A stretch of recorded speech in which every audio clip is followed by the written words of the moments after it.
Il est un pouvoir qu'a la femme, mais qu'elle ignore. Elle l'utilise souvent, mais la plupart du temps de la mauvaise manière. Elle obtient donc des résultats minimes, voire toxiques. C'est pourtant légitimement qu'elle agit pour tenter d'avoir au sein de ses relations des changements positifs, mais souvent avec des résultats improductifs. On va voir dans cette vidéo quel pouvoir exceptionnel la femme a, pourquoi elle l'utilise mal et comment l'intégrer à sa vie pour manifester une féminité hautement charismatique. Bienvenue dans ma chaîne Esther Hood. Ici on parle féminité charismatique, mindset d'élite et relations du dating au mariage. Si tu es une femme ambitieuse et indépendante qui peine à trouver son perfect match, je t'aide ici via le hub Esther Hood à déconstruire ce qui sabote ton épanouissement amoureux. Abonne-toi à ma chaîne et rejoins le hub Esther Hood où je te partage les stratégies appuyées sur les sciences humaines et la sagesse divine biblique pour devenir la femme qu'on voudra épouser. Alors, comme j'aime faire habituellement, ça va être de commencer par des statistiques et aussi des observations qui ont été faites via des études sociologiques. Alors, il faut savoir qu'il existe un phénomène qu'on appelle le Michelangelo phénomène, qui consiste en fait à sculpter l'autre vers son idéal. En fait, ça fonctionne notamment mieux grâce à l'influence douce qui va passer par de l'encouragement, du soutien, de l'affirmation comportementale, où l'autre, il va être influencé vers les aspirations de celui qui l'influence. Il y a une étude aussi de John Gottman, qui est un sociologue, qui en fait observe que les hommes qui acceptent l'influence de leurs femmes sont dans des mariages beaucoup plus heureux et avec un risque de divorce plus faible. Une autre étude aussi montre que lorsqu'un partenaire adopte des comportements plus sains, comme par exemple arrêter de fumer ou faire des activités physiques, l'autre a une probabilité significativement plus élevée de faire aussi ce changement. On voit donc en fait qu'il est possible d'influencer le comportement de son partenaire, mais il faut savoir comment s'y prendre.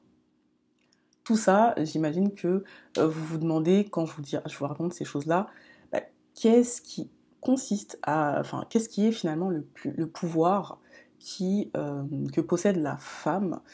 Eh ben, c'est justement le pouvoir de l'influence. En fait, l'influence, c'est vraiment une capacité que possède la femme, mais qui est souvent confondue avec la manipulation. Et justement, pour que vous puissiez bien faire la différence entre la manipulation et l'influence, on va déjà voir ce que c'est que la manipulation. La manipulation, en fait, ça consiste à chercher à orienter le comportement d'une personne par diverses manœuvres, mais dans un but qui va être plutôt égocentrique. On va faire en fait diverses actions, plus pour ses propres intérêts à soi que pour les intérêts de l'autre ou pour des intérêts communs. En fait, la manipulation, elle s'identifie par le biais des motivations que possède la personne qui va l'exercer. Souvent, les motivations qu'on va avoir quand on est dans la manipulation, c'est comme je disais, des motivations qui sont plus centrées sur soi-même, voire des motivations qui ne sont pas toujours très saines. La manipulation, elle utilise aussi des méthodes qui peuvent être considérées comme, je dirais, passives-agressives, voire un peu obscures. C'est-à-dire, va y avoir des méthodes de coercition où on va vouloir forcer, imposer les choses. Euh, Par exemple, ça va être de vouloir imposer un changement chez l'autre, et si ce changement ne se fait pas, bah, ça va être sous peine de représailles.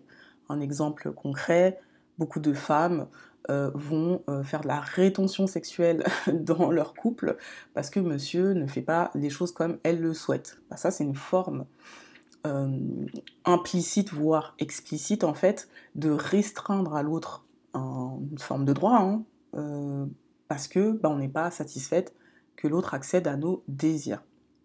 Ça peut passer aussi par du chantage émotionnel, où là, une femme, par exemple, va montrer qu'elle est hyper affectée à cause du comportement de l'autre, et en faire tout un drama et ainsi de suite, dans le but de faire culpabiliser son partenaire, et au fond, elle espère que du coup, il va changer de comportement. On peut aussi avoir des actions comme la critique constante que peut faire une femme vis-à-vis d'un homme dans un couple, pour que l'autre sente qu'il a fait les choses mal en fait. Et tout ça, encore une fois, c'est dans le but que cet homme-là change. Donc, ce sont toutes sortes de techniques, de manœuvres, de manipulations en fait que peut exercer la femme en espérant avoir un impact en face sur son conjoint. Mais le problème, c'est que souvent, c'est plutôt des effets inverses qui vont avoir lieu. Une fois qu'on a compris ce qu'était la manipulation, on peut se rendre compte que finalement la femme essaye d'user de son pouvoir d'influence, mais pas de la bonne manière, souvent parce qu'elle ne comprend pas nécessairement ou très peu les clés de l'influence. Et parmi les clés de l'influence, il va y avoir ce qu'on appelle la suggestion, et le fait donc de suggérer des choses, mais d'une manière tempérée, et surtout de manière transparente. C'est-à-dire qu'on ne va pas venir là amener des idées de manière floue, détournée, dans le but un petit peu d'amener de la confusion ou de vouloir parler de manière sous-entendue pour essayer de faire comprendre quelque chose, mais en réalité on ne le dit pas clairement, non.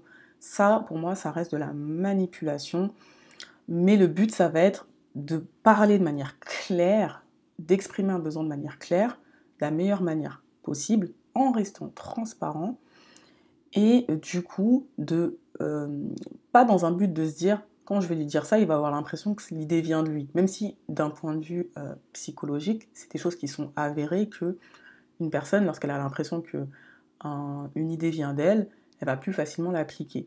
Le but, il n'est pas là. Le but, il est simplement de dire, voilà, je te fais une suggestion, de rester transparent, d'exprimer sa volonté, en acceptant particulièrement que l'autre puisse accéder ou pas à notre idée, décider ou pas de l'appliquer et donc de choisir librement de faire ce qu'on lui dit de faire. Pourquoi est-ce que je parle vraiment de libre choix et du fait d'accepter? C'est que dans l'intention que j'ai lorsque je fais une suggestion, je suis dans l'influence si j'accepte que l'autre puisse dire non. Par contre, si je n'accepte pas que l'autre puisse dire non, et ben c'est là où je vais aller user de manœuvres, où je vais faire en sorte de pousser une suggestion, mais dans le but que l'autre accepte à tout prix. Et c'est là où il faut vraiment faire attention à cette subtilité très souvent pernicieuse qui peut y avoir et qui, à un moment donné, va dans la dimension de la manipulation. Et d'ailleurs, pour faire une petite parenthèse, quand on est dans ce genre de manipulation, de technique de manipulation, souvent le fruit de ça, c'est-à-dire le résultat qu'on va avoir, c'est qu'on va avoir quelqu'un qui va au départ peut-être penser prendre une décision par lui-même, mais qui finira par se rendre compte plus tard qu'il a pas vraiment pris cette décision parce qu'il le voulait vraiment, mais parce qu'à un moment donné, il s'est fait manipuler. Et donc forcément, cette personne-là risque de se sentir trahie d'une certaine manière. Une autre clé de l'influence, c'est de commencer par soi-même, c'est-à-dire de s'appliquer à soi-même les changements qu'on veut voir chez l'autre. D'ailleurs, on l'a vu, les études, elles montrent que quand on adopte une habitude positive, ça va avoir un impact sur l'autre qui va nous imiter. Donc, avant de vouloir voir du changement chez mon partenaire, une des bonnes manières de pouvoir, entre guillemets, semer et cultiver ce changement, c'est de moi-même me l'appliquer. Enfin, toujours dans les clés de l'influence, on est toujours dans la dimension de l'intention, de la source de ma motivation. Cette source-là, elle doit toujours avoir pour intérêt principal, au minimum, le couple, voire même l'autre, de manière, je dirais, presque plus altruiste. C'est-à-dire que mon but à moi, c'est que si je veux apporter du changement, c'est principalement dans le but qu'il y ait des effets bénéfiques pour mon couple, c'est-à-dire l'autre et moi-même, mais aussi dans notre famille, et voire même au-delà. En sorte, ce qu'on veut comme résultat, c'est que il faut pouvoir le semer et le cultiver. J'applique moi-même les choses, j'ai des bonnes intentions, je les suggère avec transparence, et l'autre va à un moment donné être influencé par ce que je fais. Ce qu'il faut aussi noter, c'est que aucun homme, en fait, que vous allez rencontrer à un instant T ne sera un produit, entre guillemets, fini. Qu'est-ce que je veux dire par là? c'est que vous pouvez rencontrer une personne qui correspond vraiment à votre perfect match. J'ai déjà parlé des différents critères du perfect match, qui sont à la fois des critères fondamentaux de base que tout homme qu'on considère comme bon a, et puis ensuite des critères qui sont plus adaptés en fonction du niveau de compatibilité que vous allez avoir avec cette personne. Une fois que vous avez identifié les bons critères chez cette personne-là, il faut savoir qu'il y a des critères qui seront des choses que cette personne aura besoin de développer, qu'elle aura peut-être une bonne base, mais ça ne veut pas dire qu'elle a tout. Et c'est pareil pour vous, vous êtes des êtres perfectibles. Donc, de ce fait, il faut bien comprendre que c'est votre comportement à vous qui peut avoir un impact pour transformer, changer, faire évoluer l'autre. Et c'est donc ce que vous allez faire, la manière dont vous allez parler, exprimer vos besoins, vos différentes attitudes, le caractère que vous allez manifester, développer, qui va influencer l'autre en fait. Du coup, ça passe aussi par le fait que encourager votre perfect match, ou votre futur perfect match, voir ses qualités et lui montrer que vous les avez identifiées, ces qualités-là, parler avec transparence, mais aussi en douceur, c'est en fait vous donner toutes les chances de voir votre partenaire évoluer et changer même en mieux. Et attention, pour moi, on n'investit pas là où ça ne vaut pas le coup. C'est-à-dire qu'il faut vraiment que cette personne en qui vous décidez d'investir, elle ait les critères minimums d'un perfect match. Pour conclure cette vidéo, et s'il faut retenir quelque chose, c'est qu'une femme, elle a un grand pouvoir, et ce pouvoir, c'est celui de la capacité qu'elle a d'influencer son homme. Ça va passer par sa manière de parler, de proposer avec douceur ses idées, sa vision, et par sa manière de se comporter. On a aussi vu que si on veut voir du changement chez l'autre, il vaut mieux privilégier l'influence, qui va avoir pour but d'élever l'autre, de faire des choses dans le but du couple, pour avoir des avantages pour le couple, que d'utiliser la manipulation, qui va plutôt avoir pour but d'obtenir ce qu'on veut, quitte à amener des moyens détournés pour y arriver, mais pas forcément au profit de l'autre, ce qui risque de miner en fait la relation. Du coup, il ne faut pas confondre la manipulation et l'influence, parce que souvent, ces deux choses n'ont pas la même source de motivation. Et finalement, ça nous permet de retenir qu'à cause finalement d'une femme, un homme peut vraiment évoluer, et souvent, il va falloir accepter que l'homme que je vais rencontrer, ça sera pas un produit fini entre guillemets, c'est quelqu'un justement avec qui je vais marcher, avec qui on va évoluer ensemble parce qu'on est deux êtres perfectibles et que si moi j'impulse une dynamique, cet homme-là va me suivre et il y a des bonnes manières d'impulser cette dynamique-là pour ensemble aller au sommet. Si tu as apprécié cette vidéo, je t'invite à t'abonner à ma chaîne pour te donner toutes les chances de connecter avec ton perfect match.